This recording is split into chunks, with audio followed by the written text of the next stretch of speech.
Sorry. It makes you teary. Why? Why? Help us understand. Why is it so impactful to you? What takes us home? It's great. America is great. It's the best city. Boston.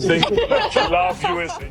85% of Europeans who once ridiculed the American lifestyle as overkill and obese are now experiencing a mental health crisis as soon as they land their flight home. The 2026 World Cup is drawing to a close, but it has already left a devastating legacy, the American craving syndrome. Somewhere between mocking America and living inside it, these visitors became dangerously comfortable with the very things they came prepared to hate. And now, as the end draws closer, many are beginning to dread the moment they will have to give them back.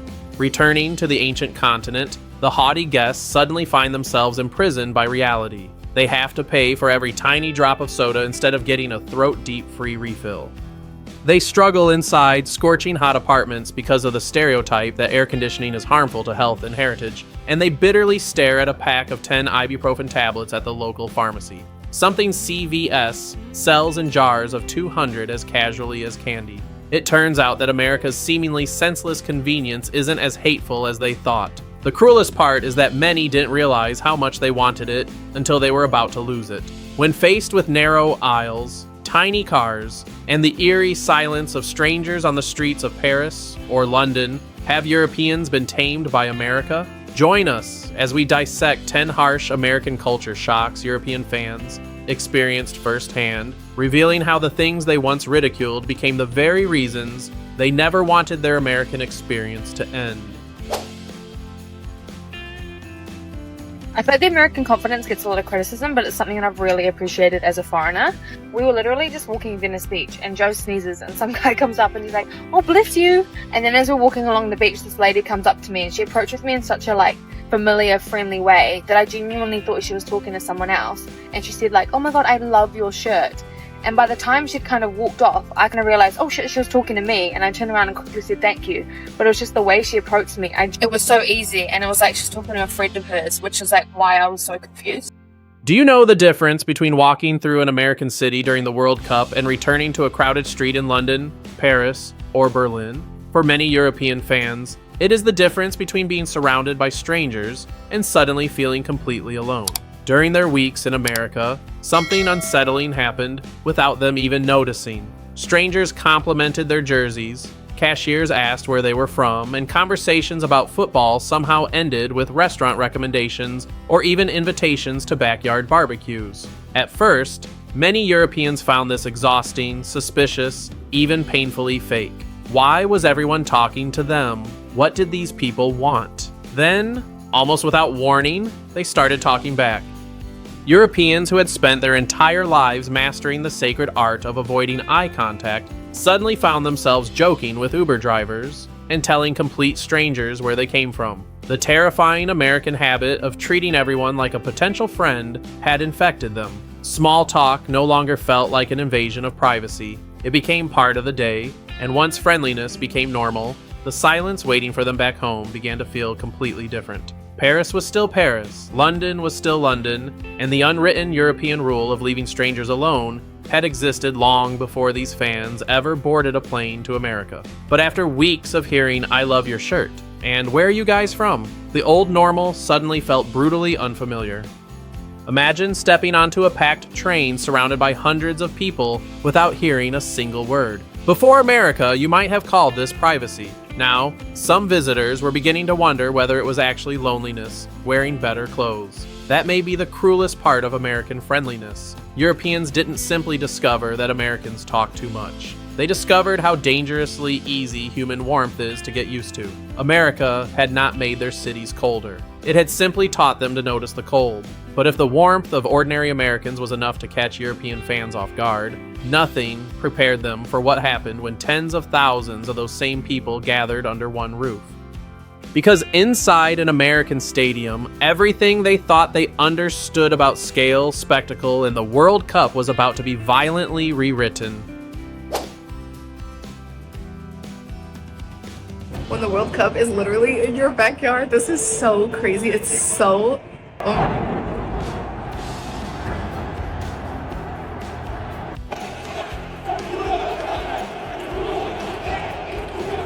what it's going to feel like to actually walk into the stadium, to feel the air conditions. Oh, this is glorious. And then there are the stadiums. For European fans who grew up believing they already understood what football passion looked like, America delivered one final insult to their sense of scale. They arrived expecting a match and found themselves walking into billion-dollar cathedrals, surrounded by giant screens, deafening sound systems, endless food, air conditioning, entertainment, and parking lots transformed into celebrations hours before anyone had even taken their seat. In America, the game was only one part of the event. Everything surrounding it seemed determined to make an ordinary match day feel like the center of the universe. This was not necessarily the football culture Europeans knew, and that was precisely why it was so difficult to ignore. Back home, history often provides the atmosphere. In America, spectacle is engineered from the ground up. Every screen is larger, every entrance more theatrical, every empty minute filled with something designed to keep tens of thousands of people looking in the same direction. Europeans could mock the commercialism, laugh at the obsession with entertainment, and insist that football never needed any of this. Then the lights went down, the crowd exploded, and suddenly nobody was checking whether they still disapproved. The real damage appears later, when an ordinary stadium experience is forced to compete with the memory. The old grounds have not become worse, the traditions have not lost their meaning, and a century of football history cannot be manufactured with a giant television screen. But once you've seen how enormous a sporting event can become when an entire country treats spectacle like an arms race, the ceiling of possibility has been permanently raised. What once felt complete can suddenly leave a strange question hanging in the air. Is this really all a match day has to be? But America wasn't finished overwhelming their senses. Once European fans escaped the deafening stadiums, another form of American excess was already waiting to attack them. Smoky, oversized, unapologetically intense, and served on a plate large enough to make everything they knew about moderation feel completely irrelevant. Still not used to the food portions in the US versus Europe because look at the size of quesadilla. Look at the size of this pasta. Like, tell me now that can't fill the whole. Oh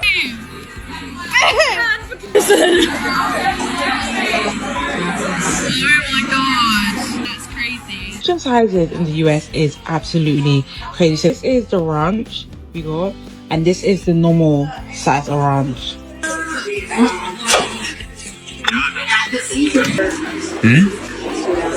These are so good. The first symptom usually arrives without warning. A European fan sits down for dinner back home, takes the first bite of a meal they have eaten their entire life, and something feels strangely absent. Nothing is wrong with the food. The recipe hasn't changed. Yet somewhere in the back of their mind lurks the smoky memory of Texas brisket, the violent crunch of fried chicken, ranch dressing poured over things that probably never needed ranch, and the sweet and salty confusion of chicken and waffles. America attacks the European palate with absolutely no respect for moderation. Barbecue is smoked for half a day and buried beneath sauce. Burgers arrive stacked like architectural mistakes. Snacks seem engineered in laboratories to deliver maximum salt, sugar, crunch, and regret in a single bite. Even combinations Europeans initially treat as culinary crimes have an irritating habit of becoming cravings 3 days later. They may laugh at the portion size while taking a photograph, swear they could never finish it, and then spend the flight home thinking about the leftovers they abandoned in the hotel refrigerator. This is where the damage becomes difficult to explain. European food has not suddenly lost its quality, and nobody is suggesting centuries of culinary tradition were defeated by a bottle of ranch dressing. The problem is calibration. After weeks of flavors screaming at full volume, familiar food can briefly feel as though someone turned the speakers down. The tongue remembers intensity, and unfortunately, it has no respect for national pride.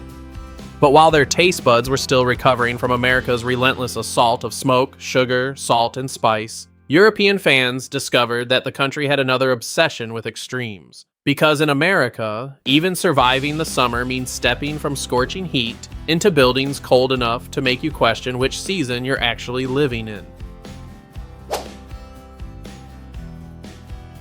If the silence doesn't break them, the heat certainly might. During the World Cup, European fans quickly discovered that Americans seem to have declared a personal war against warm air. Step outside into a brutal summer afternoon, and the pavement feels like it could melt your shoes. But walk through almost any restaurant, supermarket, hotel, or stadium door, and you are immediately blasted into an artificial winter. At first, many Europeans complained that the air conditioning was ridiculous. They carried jackets into buildings in the middle of summer and wondered why Americans needed every room cold enough to preserve frozen meat. Then their bodies betrayed them. After weeks of sleeping in perfectly chilled hotel rooms, escaping the heat with the push of a button, and watching enormous cups arrive buried beneath mountains of ice, this absurd American obsession began to feel dangerously reasonable. Europeans who once insisted that opening a window was perfectly sufficient suddenly found themselves reaching for thermostats and wondering why 3 lonely ice cubes were supposed to cool an entire drink. The real punishment begins when they return home. Their apartments have not become hotter, and European summers have not suddenly changed. But after discovering that suffering through a scorching bedroom is technically optional, the old arguments about thick walls, architectural heritage, and air conditioning being unnecessary begin to sound much less convincing. What they once called resilience can suddenly feel suspiciously like voluntarily sweating in your own home. It doesn't simply cool them down. It destroys their ability to believe that being uncomfortable is normal. Once you've spent weeks escaping summer whenever you choose, can you really go back to sleeping beside an open window and pretending the heat is part of the charm? Unfortunately, their new addiction to American comfort is only beginning, because the next shock is something Americans will happily pour into their glass again and again and again. If Europeans thought America's obsession with ice was excessive, free refills introduced them to an even stranger concept: abundance without permission. During the World Cup, many visitors ordered a single Coke, only to watch the glass refill itself before they had even decided whether they wanted another. Finish your iced tea, and a fresh one appears. Drink half your water, and someone is already topping it off. There is no awkward request, no second transaction, and often no additional charge. To Europeans accustomed to carefully sized bottles and paying for exactly what arrives on the table, it can feel less like restaurant service and more like a broken economic system. But the real culture shock isn't the amount of soda, it's the almost aggressive generosity behind it. American restaurants don't wait for you to become thirsty again. They attack the problem before it exists. Cups arrive large enough to require 2 hands. Ice is treated like an unlimited natural resource, and servers patrol tables as if allowing an empty glass would constitute a national emergency. What Europeans initially see as ridiculous waste slowly reveals something strangely seductive in America. Abundance is often part of the hospitality itself. That difference becomes brutally obvious the moment the endless supply disappears. Back home, 1 small bottle is 1 small bottle. Finish it, and the relationship is over unless your wallet agrees to begin another one. Suddenly, European fans, who spent weeks watching drinks regenerate like video game health bars, find themselves staring at the bottom of an empty glass with a completely new question: why did something so cheap ever need to feel so carefully rationed? Perhaps that is why the free refill leaves such a peculiar scar. Europeans may not need 3 liters of soda, and most probably never wanted it in the first place. What becomes difficult to forget is the feeling that nobody was counting. America didn't simply keep their glasses full. For a few strange weeks, it made generosity feel almost automatic. And once you've been spoiled by a country that seems offended by the sight of an empty cup, walking into its gigantic stores reveals that Americans don't reserve their obsession with abundance for the dinner table. American supermarkets are where European shopping habits go to die. During the World Cup, visitors walked into Walmart and Costco expecting grocery stores and found entire kingdoms of consumption. Fresh food, clothes, televisions, medicine, furniture, car supplies, and enough toilet paper to survive the collapse of civilization were all sitting beneath one monstrous roof. At first, Europeans wandered through the endless aisles in disbelief, mocking the absurdity of driving to a building the size of an airport just to buy milk. Then they made the fatal mistake of getting used to it. Suddenly, buying groceries, replacing a phone charger, picking up medicine, and grabbing something for dinner could all happen in a single trip. Stores stayed open when Europeans expected them to be closed, and the tedious ritual of racing between separate shops before their doors slammed shut simply disappeared. What once looked like shameless American consumerism began to feel like something far more dangerous: freedom from wasting your own time. Returning home makes the old routine brutally visible. The bakery is still in one direction, the pharmacy in another, and the store you desperately need has somehow closed 20 minutes before you arrive. None of this bothered them before America. Now every unnecessary journey feels stolen from their day, and the charming little shopping rituals they once defended begin to resemble an invisible tax paid in hours of their lives. That is the curse of American convenience. Walmart and Costco don't simply give Europeans more choices. They teach them how much time they were quietly surrendering to inconvenience. And once you've experienced a place where an entire shopping list can disappear beneath one roof, returning to 4 different stores can feel like being sentenced to hard labor. But if America's gigantic stores distorted their sense of time, what came next would completely destroy their sense of space. After America's gigantic stores distorted their sense of scale, European fans stepped outside and discovered that the madness didn't end at the parking lot. During the World Cup, they found themselves surrounded by pickup trucks built like armored vehicles, highways spreading 6 or 8 lanes across the horizon, parking spaces generous enough to forgive bad driving, and RVs that somehow contained more living space than apartments back home. To visitors raised among medieval streets and compact hatchbacks, America looked like a country designed by people who had never been told to make themselves smaller. And that may be the real luxury Europeans discovered: space without negotiation. In America, they didn't have to calculate whether the suitcase would fit, fold themselves sideways to escape a parked car, or approach every narrow street like a surgical operation. They could stretch out, spread their belongings, miss a turn without triggering a logistical crisis, and drive vehicles that seem completely unapologetic about the amount of Earth they occupied. For a few weeks, space stopped being something they constantly had to conserve. That feeling is difficult to erase. Back among streets carved centuries before the automobile existed, European fans suddenly notice every centimeter again. Side mirrors become endangered species. Parking turns into geometry, and 2 approaching cars on the wrong village road can create a diplomatic summit. The giant American pickup may still look absurd, but the freedom surrounding it begins to make uncomfortable sense. Perhaps the attraction was never really the size of the vehicle. It was living in a place where size didn't always demand an apology. America's greatest excess may not be that everything is bigger, but that there is often enough room to let it be bigger. And after weeks of moving through a country where space feels almost disposable, Europeans return to a world where every centimeter must be negotiated. Fortunately, Americans have developed an ingenious solution to all that exhausting movement. For many everyday tasks, they simply refuse to leave the car. If America's enormous spaces made European fans question how much room they really needed, the drive-thru forced them to question something even more annoying. Why does every simple task need so many steps? During the World Cup, visitors quickly discovered that Americans don't reserve drive-thrus for emergency cheeseburgers at midnight. Coffee, pharmacies, banks, and countless everyday errands can be handled through a window, while pay-at-the-pump gas stations eliminate yet another unnecessary journey between the car and a cashier. To Europeans, the entire system can look almost comically lazy until the logic begins to reveal itself. America seems obsessed with removing friction. Need coffee? Don't park. Need to pick something up? Don't queue inside. Need gas?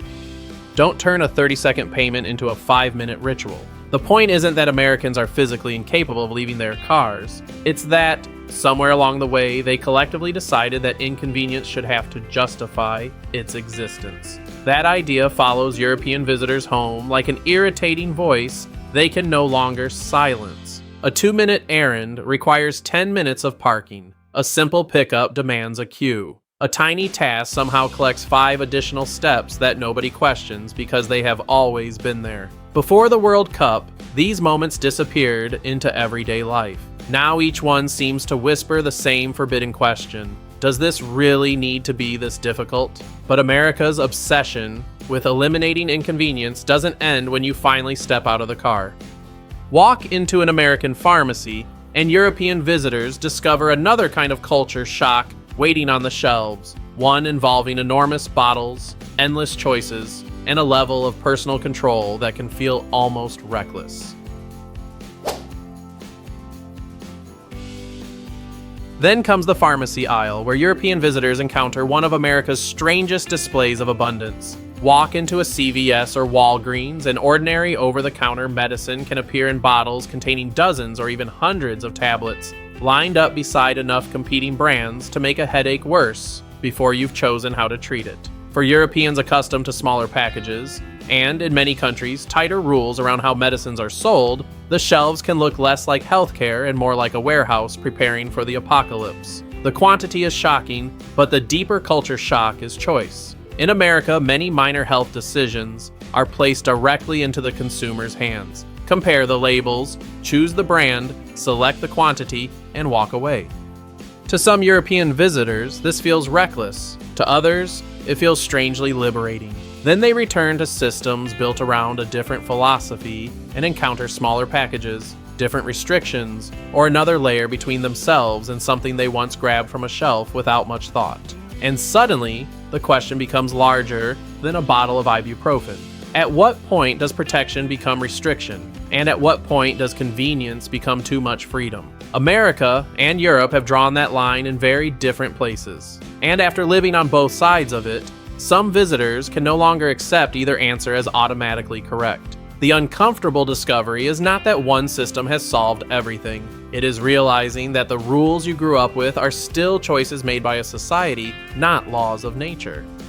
Perhaps that is why the pharmacy aisle leaves a deeper mark than anyone expects. The bottles eventually empty, but the question remains, how much of your everyday life should someone else decide for you? And once European fans began asking that question, America had one final psychological weapon waiting for them. A culture that seems almost pathologically determined to answer ambition with one dangerous word: yes.